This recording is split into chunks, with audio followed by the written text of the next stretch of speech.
During the winter, there's so much to explore in our local green spaces.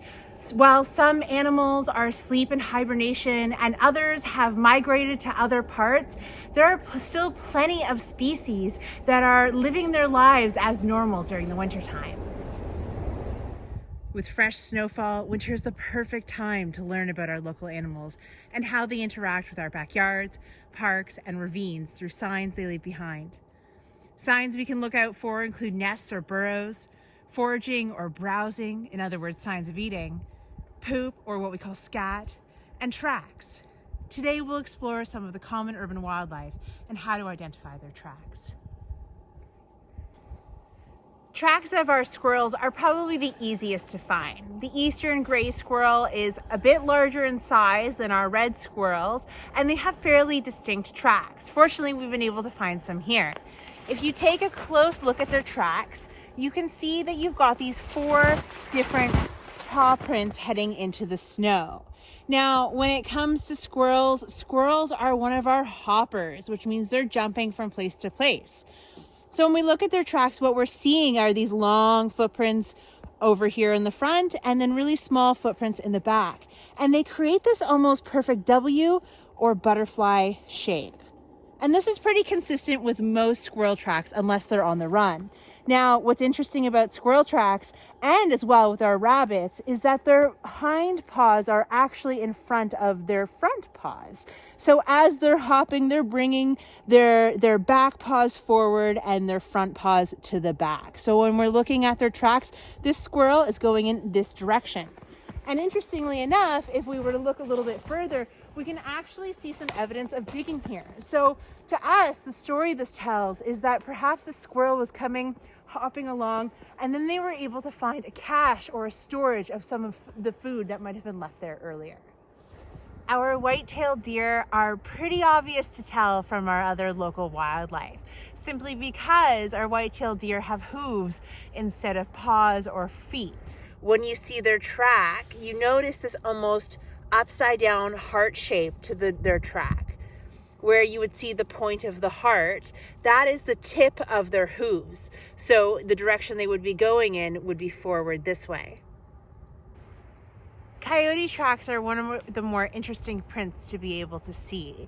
That being said, they look really similar to our domestic dog.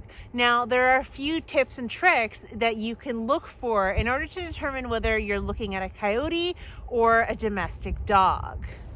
Looking closely at the track itself, you can see 5 main paw pads that come along with the canine paw. You can also distinctly see in the middle of the paw print, in the negative space, the space that hasn't been imprinted in the snow, it creates almost an X pattern. Coyotes, who are constantly on the move, tend to be a lot more muscular than our domestic dogs. This causes the shape of each canine paw to differ.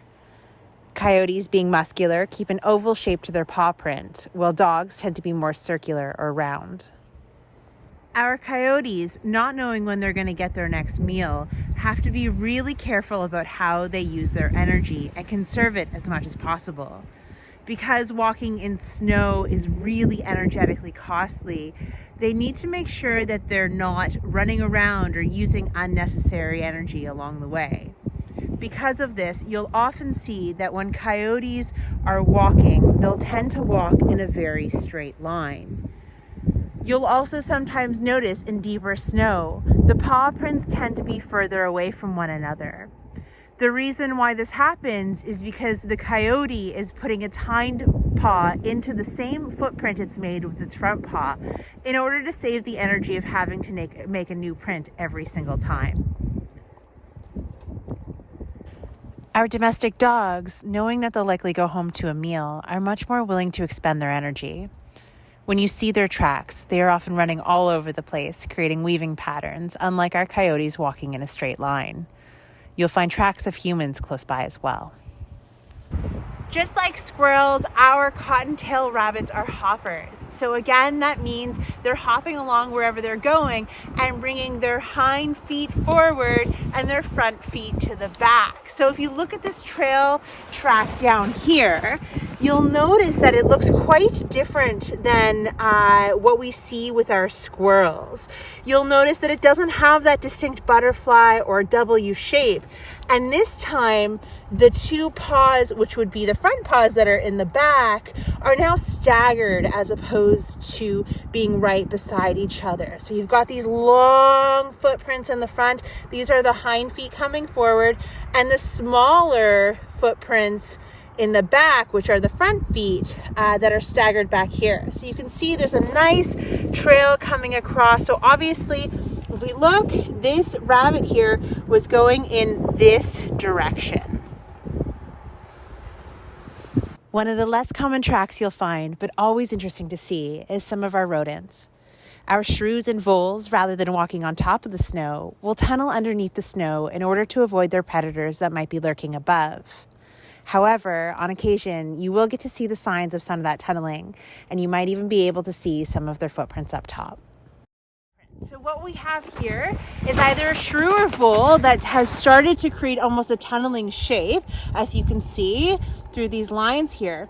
But also, if you look closely, you can see them hopping across the top of the snow as well. If you look closely enough, you can see the little tracks of the footprints, and then as well, a little marking just behind where the trail was dragging behind. With all of this tunneling underground, it's a great reminder about the importance of staying on trail while exploring outdoor spaces, so that we don't compact the snow too much with our own tracks to make it difficult for these animals. Taking a closer look near water sources is a great way to be able to find wildlife tracks. You can find some really interesting creatures in these spaces, including some of our rarer to find minks and weasels. Different from our hoppers, our minks and weasels are leapers, meaning that as they leap forward to move, they're landing their hind feet into the same spot as where their front feet were. This gives the appearance of 2 feet landing together instead of 4. You don't have to go far to find many of these local wildlife tracks. However, I encourage you to get outside and explore some of the beautiful natural landscapes that the Greater Toronto Area and beyond has to offer.